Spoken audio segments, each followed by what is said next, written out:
Good morning. It is. It definitely is. I've asked Jerry to start by reading this poem, which I brought.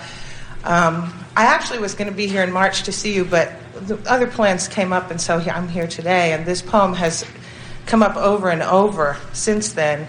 And since it's so integral to all of the things that I've been thinking about talking to you about, I wanted to ask Jerry to read it. And did he agree? I'm really serious. You could sit in her chair. Would you like to sit in my chair? I could do it from here. I'm just turn this on. Am I on? Yes. You're on. Okay. How keen was the vision of Sir Launfal by Ogden Nash? Man's earliest pastime, I suppose, was to play with his fingers and his toes, then later, wearying of himself, he devised the monster in the elf, enlivening its existence drab with blunderbore and puck and mad. A modern man in modern Maryland, I boast my private gate to fairyland, my kaleidoscope, my cornucopia. My own philosopher's stone, myopia, except when rationalized by lenses, my world is not what other men's is. Unless I have my glasses on, the postman is a leprechaun. I can wish on either of the two new moons. Billboards are graven with mystic runes. Shirts hung to dry are ragtag gypsies. Mud puddles loom like Mississippi's. And billiard balls resemble plums, and street lamps are chrysanthemums. If my vision were 2020, I would miss miracles aplenty.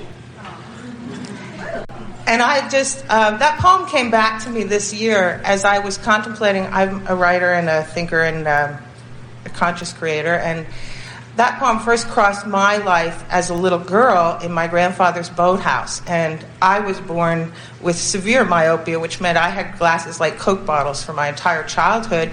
And that poem set me free from that idea that there was something wrong with me, that the myopia was a problem. And recently I've really come full circle in this appreciation of our rhythm of expansion and understanding this consciousness that we are. I've certainly been on this path my whole life, and I'm definitely on your weekly tape program, and I'm not going to cancel.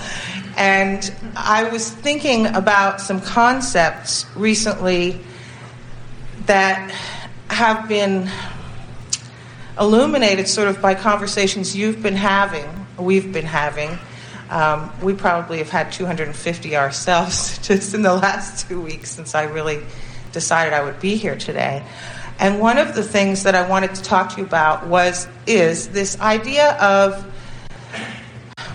Abraham is often talking about the fact that Esther is not the vortex through which the world can come to know internal guidance. And it seems to me... Because everyone has their own. Because everyone has their own. Yes. And every single person's internal guidance is specific to them. And it's been dawning... To them and to their moment. And to their moment. And it's been dawning on me recently how spectacular that is. And I want to jump right into graduate level deliberate creation conversation here because I have been practicing.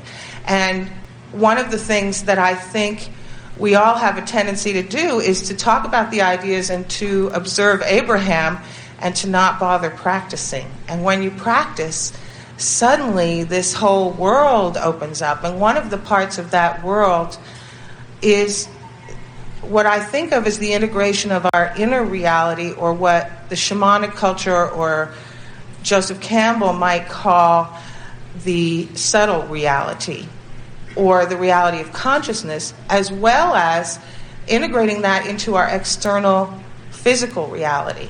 And what I'm discovering is this powerful path that is the integration of my power allies, grandparents, Ogden Nash. All kinds of people are in this inner reality of mine.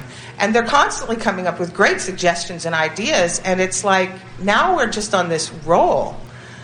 And it occurred to me recently, thinking about that the nature of this consciousness, for example, if you talk about power animals in the shamanic realm, horse, eagle, all of these archetypes, in my own personal experience, when I interact with them, when I journey, when I talk with them, I think everybody goes through that first process of thinking, well, I'm making this whole thing up. And then you get to a place where it doesn't matter that you're making the whole thing up because you do understand you're interacting with consciousness.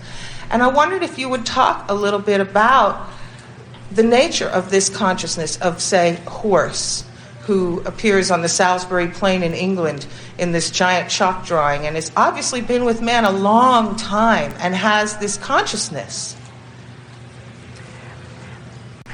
It's interesting. You acknowledge and spoke very well about how you recognize that it is your point of attraction. In other words, you talk about your grandparents or the author or whoever else seems to be in this cluster of consciousness that you are interpreting, but you are recognizing that you are the common denominator. You are the one who is activating the vibration and sort of pulling them all together. And we are enjoying your conclusions about this because everything is about attraction. Nothing is about assertion. Mm-hmm. I'm quite clear on that now. It's also interesting because in recent weeks, Esther's father made his transition a few weeks ago. And Esther began right away hearing from him. And she found the experience to be satisfying but a little bit unsettling because she is hearing her father in much the same way as she is hearing Abraham. Mm-hmm. But she can feel the difference between what she has always known as Abraham and what is her father. They were driving down the freeway within a day or two of him making his transition, even before she had gone back for the funeral. And in her driving state of sort of meditation, her hand began thumping on the steering wheel, and she knew it was some sort of an alert. And she said, "What?" As they passed a sign that said Weaver Road, and that was his name. And she smiled and said, "Okay, I get it.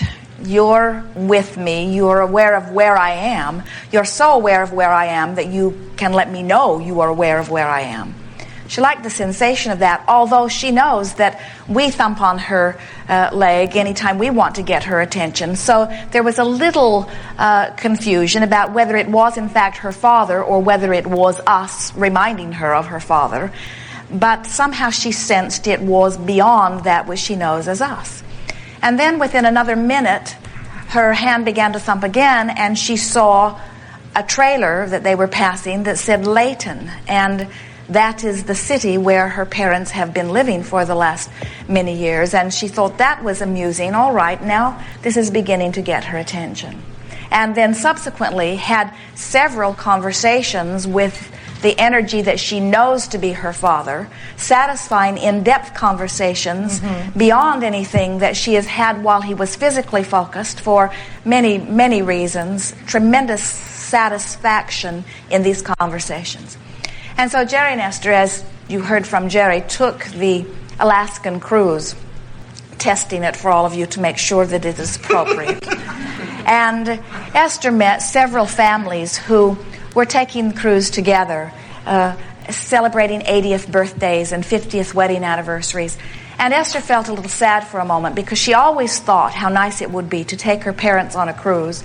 And by the time the idea was appealing to her, they were not in physical health to be able to achieve it. And so Esther was feeling a little bit melancholy about not having achieved that. And then she thought, wait a minute, Daddy, how do you like this cruise? And in that moment, she heard a song that he sang often when she was a child in the car, On the Road to Mandalay, where the flying fishes play. And as she is enjoying his voice in her head, Jerry's on the balcony calling, Esther, Esther, come quick, you have to see the flying fish. And then Esther said, we worry too much about this death thing. Yes, we do. Because there clearly is not any. It became evident to Esther that not only is her father alive and well, he is extremely interested in what she is doing and in what she is thinking. And she can call him forth with the slightest thought. And she can express to him things that she's always wanting him to know. And she can feel his understanding of it and the satisfying communication that's coming back. But then, in all of that, now Esther is beginning to ask some of these questions that you are asking. In other words, what is this consciousness, and where does Abraham end, and where does my father begin? And she said to us, Abraham, how do I know that I'm hearing my father and not hearing you speaking on his behalf?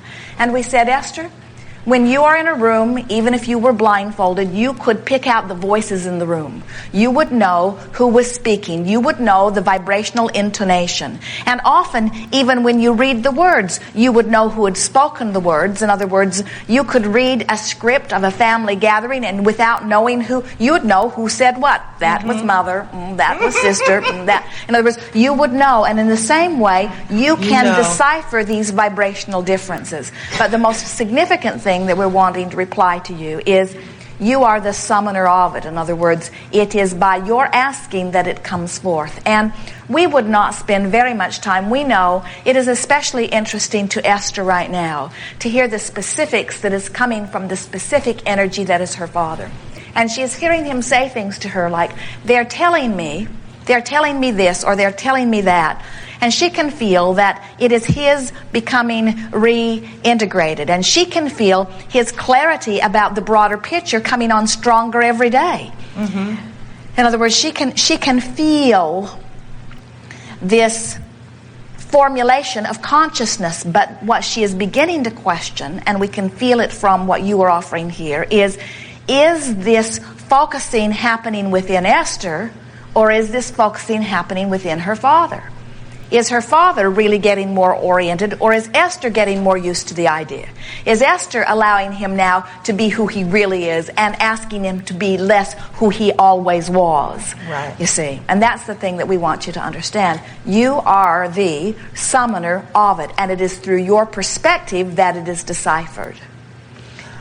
Well, the thing that occurred to me when I thought particularly about Horse, because Horse is a very big player in my inner world, and we have a lot of conversations, and one of the things that I've discovered really is this wonderful sense of the transformation of the energy of all of the things that power represents. Those are good Through words. me personally. Those are good words that power represents, because you are the focuser of it. In other words, everything that you are experiencing in your physical environment is interpreted through the perspective or the perception that you hold.